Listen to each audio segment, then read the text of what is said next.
Hello बच्चों, let's read the question. Question says area of the region included between the region satisfying minimum of mod x comma mod y greater than equals to 1 and x square plus y square less than equals to 5. First option है 5.2 sin inverse 2 upon root 5 minus sin inverse 1 upon root 5 minus 4. Second option है 10 into sin inverse 2 upon root 5 minus sin inverse 1 upon root 5 minus 4. Third option है 2 upon 5 sin inverse 2 upon root 5 minus sin inverse 1 upon root 5 minus 4 and fourth option है 15 into sin inverse 2 upon root 5 minus sin inverse 1 upon root 5 minus 4.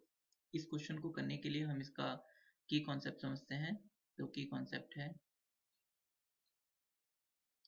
Integration of under root a square minus x square dx. जहां पर a जो है कोई भी constant है तो ये इक्वल होता है x upon 2 under root a square minus x square plus a square upon 2 sine inverse x upon a plus C के. तो नाउ यहाँ पर हम x square plus y square equal to 5 ये एरिया ऑफ सर्कल को represent कर रहा है. हम इसका ग्राफ बना लेते हैं. तो इसका जो ग्राफ है वो कुछ इस तरीके से होगा क्योंकि एरिया ऑफ सर्कल है जिसका ओरिजिन सेंटर है. तो ये हो जाएगा और रेडियस रूट 5 है तो ये कितना हो जाएगा रूट 5 कॉमा 0 क्योंकि 5 का जो अंडर रूट होता है वो रूट 5 होता है. तो ये हो जाएगा. नाउ इसका रूट जो x है वो ग्रेटर देन किसके होना चाहिए 1 से. तो इसका मतलब रूट x मॉड x जो है वो ग्रेटर देन 1 होना चाहिए. मॉड x का मतलब होता है प्लस माइनस x. तो and minimum of mod x comma mod y is greater than equals to 1. तो इसका मतलब mod x is greater than equals to 1 and mod y is greater than equals to 1. और mod x का मतलब क्या, एक बार x अगर positive है तो वो क्या होना चाहिए 1 से बड़ा होना चाहिए. तो कुछ इस तरीके का उसकी लाइन कुछ इस तरीके की बन जाएगी x इक्वल्स टू 1 और x इक्वल्स टू माइनस 1 वाली लाइन कुछ इस तरीके से बन जाएगी x इक्वल्स टू माइनस 1. इसी तरीके से x इक्वल्स टू y कुछ इस तरीके की लाइन जाएगी और y इक्वल्स टू माइनस 1 कुछ इस तरीके की लाइन जाएगी. हमें कौन सा एरिया फाइंड करना है, हमें ये एरिया फाइंड करना है. ये और ये डायग्राम में थोड़ा सा छोटे बड़े दिख रहे हैं पर ये सारे एरिया आपस में इक्वल होंगे क्योंकि सिमेट्रिक है. नाउ अब हम यहाँ पर इसका एरिया यहाँ तक का डिस्टेंस फाइंड कर लेते हैं ये क्योंकि हमें यहाँ से लेकर यहाँ तक का एरिया फाइंड करना है. तो इसके लिए यहाँ से यहाँ तक की वैल्यू फाइंड करते हैं. पहले ये कितना है यहाँ से यहाँ तक. तो यहाँ पर x इक्वल टू 1 है तो ये 1 कॉमा 0 होगा. और यहाँ पर क्या है इसकी वैल्यू हम ये पता कर लेते हैं y इक्वल टू 1 पुट करके इस इक्वेशन में x square plus y square equals to 5. तो y जब 1 पुट करेंगे तो x स्क्वायर इक्वल्स टू कितना हो जाएगा 5 माइनस 1 क्योंकि y जब y स्क्वायर हम 1 पुट करेंगे तो y स्क्वायर 1 हो जाएगा, उस तरफ माइनस हो जाएगा. तो ये हो जाएगा क्या x स्क्वायर इक्वल्स टू 4 तो x इक्वल्स टू प्लस. तो यहाँ पर ये जो कोऑर्डिनेट हो जाएगा ये हो जाएगा हमारा 2,1. तो क्योंकि फर्स्ट क्वाड्रेंट में है. नाउ अगर हम यहाँ से यहाँ तक का जो एरिया है इस पूरे को A1 लेट कर लेते हैं. इस पूरे को यहाँ से यहाँ तक का एरिया पूरा A1 लेट कर ले रहे हैं A1.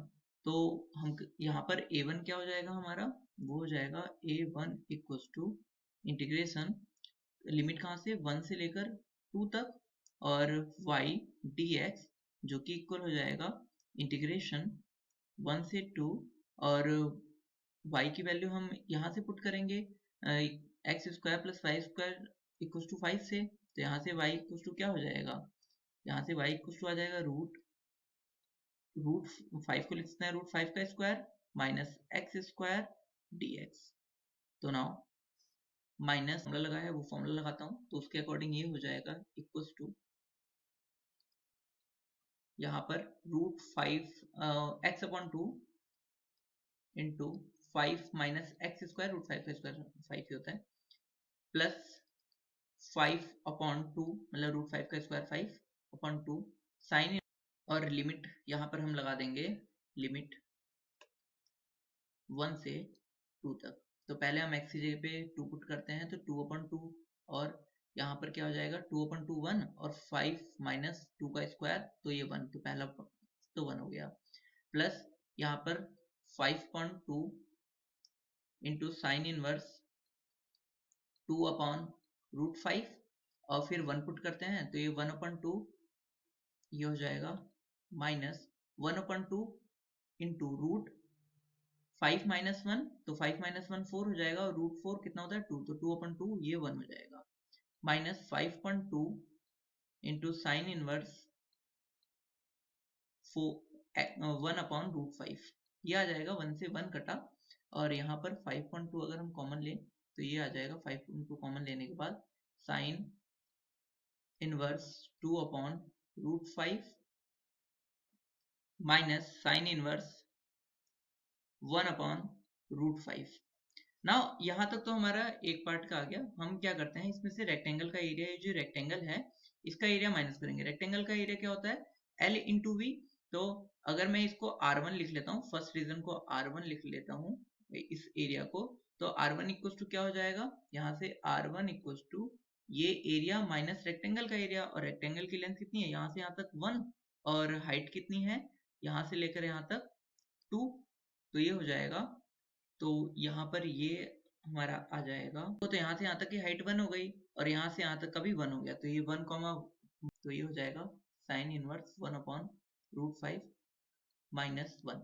अब इसकी टोटल मल्टीप्लाई किससे करनी होगी हमें, क्योंकि 4 है तो चारों का एरिया निकालने के लिए किससे मल्टीप्लाई करेंगे, तो जो एरिया आएगा, जो हमारा फाइनल आंसर आएगा, वो हम एरिया इक्वल टू 4 से मल्टीप्लाई करनी होगी, तो ये 4/4 into 5/2 sign inverse 2/√5 minus sine inverse 1/√5 और माइनस इसमें भी 4 से मल्टीप्लाई हो जाएगी, यहाँ तो बचेगा 2, तो ये आएगा 10 और साइन इनवर्स 2/√5 ये इनवर्स है, माइनस साइन इनवर्स 1/√5 माइनस 4। तो हमारा जो आंसर है वो ये हो गया। तो हम चेक कर लेते हैं हमारा कौन सा ऑप्शन ट्रू है। तो हमारे यहाँ पे जो option number B 10 into sine inverse 2/√5 minus sine inverse 1/√5 minus 4 is the correct answer. Hope you understood it well. Best of luck. Thank you.